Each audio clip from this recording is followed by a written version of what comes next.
Hello, എന്തൊക്കെയാ എല്ലാവരുടെയും വിശേഷം? വെക്കേഷനൊക്കെ ആയിട്ട് എല്ലാവരും എന്താ ചെയ്യുന്നത്? ഞാനും ഇങ്ങനെ വെക്കേഷനൊക്കെ ആയിട്ട് മക്കളും ഒക്കെ ആയിട്ട് ഇങ്ങനെ വീട്ടിലിരിക്കുക. പണിയൊക്കെ കഴിഞ്ഞ് ഇങ്ങനെ വെറുതെ ഇരിക്കുമ്പം സംസാരിക്കാനൊന്നും ആരുമില്ല, അതൊരു രസമില്ല. അപ്പം ഞാൻ വിചാരിച്ചു കുറച്ച് നിങ്ങളോട് സംസാരിക്കാൻ. എനിക്ക് സംസാരിക്കാൻ ഭയങ്കര ഇഷ്ടമാണ്. അതുപോലെ സംസാരം കേൾക്കാനും. നിങ്ങൾക്കും സംസാരിക്കാൻ കുറേ ഇഷ്ടമുള്ള ആൾക്കാരുണ്ടാവില്ലേ?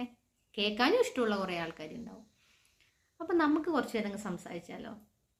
ആഗോള ചർച്ചകളിലേക്കൊന്നുമില്ല, വലിയ വലിയ കാര്യങ്ങളൊന്നുമില്ല, ഇന്ന ടോപ്പിക്കുകൾ അങ്ങനെയുമില്ല. നമുക്ക് എന്തും സംസാരിക്കാം. ഒഴിവിരിക്കുമ്പം ഇവിടെ ഏടത്തിയുള്ള സമയത്ത് എനിക്ക് ഹസ്ബൻഡിൻ്റെ ഏടത്തി ഉണ്ടായിരുന്നേ.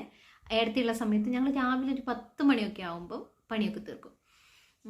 എല്ലാവരും പറഞ്ഞു വിട്ടിട്ട് ഞങ്ങൾ എന്ത് ചെയ്യും, ഒരു 10:30-11 മണിയൊക്കെ ആകുമ്പം ചായയൊക്കെ കൂടി കഴിഞ്ഞ് കുളിയൊക്കെ കഴിഞ്ഞ് സുന്ദരികളായിട്ട് സിറ്റ് ഔട്ടിലിരിക്കും. സിറ്റ് ഔട്ടിൻ്റെ ഒരു മൂലയിൽ ഏടത്തി, ഇപ്പുറത്തെ മൂലയിൽ ഞാനും ഇരിക്കും. എന്നിട്ട് ഞങ്ങളൊരു ഉച്ച വരെ അവിടെ ഇരുന്ന് കുറേ കഥ പറയും.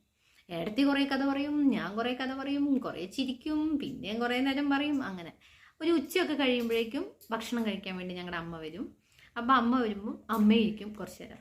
അങ്ങനെ അമ്മയും വർത്താനം പറയും. അമ്മയുടെ കൂടെ ഞങ്ങളും ഇന്ന് ചോറ് കഴിഞ്ഞു. പിന്നെ അമ്മ പോവും. പിന്നെ ഞങ്ങൾ അവിടെ നിന്ന് വർത്താനം പറയും. അങ്ങനെ ഒരു 3:30-4 മണിയാകുമ്പോൾ ഞങ്ങൾ വൈകുന്നേരത്തെ പണികൾ ഒരുക്കാൻ വേണ്ടി എഴുന്നേക്കും. പണിയൊക്കെ ചെയ്ത് പിന്നെ രാത്രി അതുപോലെ തന്നെ എല്ലാവരും കുറച്ച് നേരം സംസാരിച്ച് ഫുഡൊക്കെ കഴിച്ച് കിടന്നുറങ്ങും. ഇങ്ങനെ ഒരു തീരാത്ത സംസാരമായിരുന്നു ഞങ്ങൾക്ക്. ഞാൻ കല്യാണം കഴിഞ്ഞ് വന്ന് ജോലിക്കൊക്കെ പോകുന്നതിന് മുമ്പും ആ സമയത്തൊക്കെ ഏടത്തി ഞാനും തമ്മിൽ ഒരു 2 മാസത്തിന് വ്യത്യാസമേ ഉള്ളൂ കല്യാണം കഴിച്ചത്. അപ്പോൾ ഞങ്ങൾക്ക് പുതിയ ആളുകളാണ് ഞങ്ങൾ ഈ വീട്ടിൽ. വർത്താനം പറയാനും ഞങ്ങൾക്ക് കുറേ കാര്യങ്ങളുണ്ടായിരുന്നു. ഭയങ്കര രസമായിരുന്നു. വീട്ടിലാണേലും എൻ്റെ സ്വന്തം വീട്ടിലാണെങ്കിലും 2 ചേച്ചിമാരാണ്. ഞങ്ങൾ 3 പെൺകുട്ടികളാണ്. അപ്പോൾ 2 ചേച്ചിമാരാണ്. അപ്പോൾ അവരോട് ഇങ്ങനെ കുറേ വർത്തമാനം പറഞ്ഞു. അപ്പോൾ പണ്ട് മുതലേ സംസാരിക്കാൻ നല്ല രസം. സംസാരിക്കാനും കേൾക്കാനും സംസാരിച്ചിരിക്കാനും ഒക്കെ ഭയങ്കര രസമുള്ള ഒരു സമയമായിരുന്നു. ഇപ്പോഴും സംസാരിക്കാൻ ഭയങ്കര രസമാണ്. പക്ഷെ സംസാരിക്കാൻ ആരുമില്ല. ഹസ്ബൻഡ് രാവിലെ പോകും. പിന്നെ 2 പിള്ളേരുണ്ട്, 2 ചെക്കന്മാരുണ്ട് എനിക്ക്. ആ 2 ചെക്കന്മാരും, ഒരാൾ 3ാം ക്ലാസ്സിൽ പഠിക്കുന്നു, ഇനി 4ലേക്ക്. പിന്നെ അടുത്ത ആൾ ഇതിപ്പോൾ 5 വയസ്സായി 1ലേക്ക് ചേർത്തി ഇട്ട് ഇങ്ങനെ നിൽക്കുകയാണ്. അപ്പോൾ അവരാണേലും അവരുടെ കളികളും അവരുടെ രസങ്ങളും അങ്ങനെയൊക്കെ ആയിട്ട് അങ്ങനെ പോകും. അപ്പോൾ പണിയൊക്കെ കഴിഞ്ഞിരിക്കുമ്പോൾ സംസാരിക്കാൻ ആരുമില്ല. എന്നാൽ ഞാൻ വിചാരിച്ചു നിങ്ങളോട് സംസാരിക്കാൻ. അങ്ങനെയാണ് ഞാൻ നിങ്ങളുമായിട്ട് സംസാരിക്കാൻ വന്നത്. അപ്പോൾ എന്നെപ്പോലെ സംസാരിക്കാൻ താല്പര്യമുള്ള ഇഷ്ടമുള്ള കുറേ ആളുകൾ ഉണ്ടാവുമല്ലോ. നമുക്ക് എന്ത് ചെയ്യാം, ഇനി അങ്ങോട്ട് സംസാരിക്കാം. ഞാൻ കുറേ കാര്യങ്ങൾ പറയും, അപ്പോൾ നിങ്ങൾ കുറേ കാര്യങ്ങൾ കേൾക്കും. നിങ്ങളുടെ കാര്യങ്ങൾ എന്നോട് കമൻസിലൂടെയൊക്കെ അറിയിക്കാം.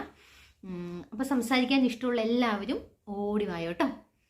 മറക്കാതെ എല്ലാവരും പറയുന്നത് പോലെ സബ്സ്ക്രൈബ് ചെയ്യണം, ലൈക്ക് ചെയ്യണം. പിന്നെ നിങ്ങൾക്ക് എന്നോട് പറയാനുള്ള കാര്യങ്ങളൊക്കെ കമൻറ്റായിട്ട് കമൻറ്റ് ബോക്സിൽ ഇടും വേണം. പിന്നൊരു കാര്യം പറയാൻ മറന്നു. നമുക്ക് സംസാരിക്കാൻ ഇഷ്ടമുള്ള കുറേ ആൾക്കാർ വേറെ ഉണ്ടാവുമല്ലോ, നിങ്ങൾക്കൊക്കെ പരിചയമുള്ള ആൾക്കാർ. അപ്പോൾ അവരിലേക്ക് എന്ത് ചെയ്യണം, ഷെയർ കൂടി ചെയ്യണം. അപ്പോൾ നമുക്ക് കുറേ സംസാരിക്കാം. അപ്പോൾ ഇത്തിരി നേരം സംസാരിക്കാം. നമുക്ക് കുറേ കാര്യങ്ങളുണ്ട്. ഇത്തിരി നേരം ഒത്തിരി കാര്യങ്ങൾ സംസാരിക്കാം, അല്ലെങ്കിൽ ഒത്തിരി നേരം ഇത്തിരി കാര്യങ്ങളാണേലും കുറേ സംസാരിക്കാം. എല്ലാവരും റെഡിയല്ലേ? ഓക്കെ.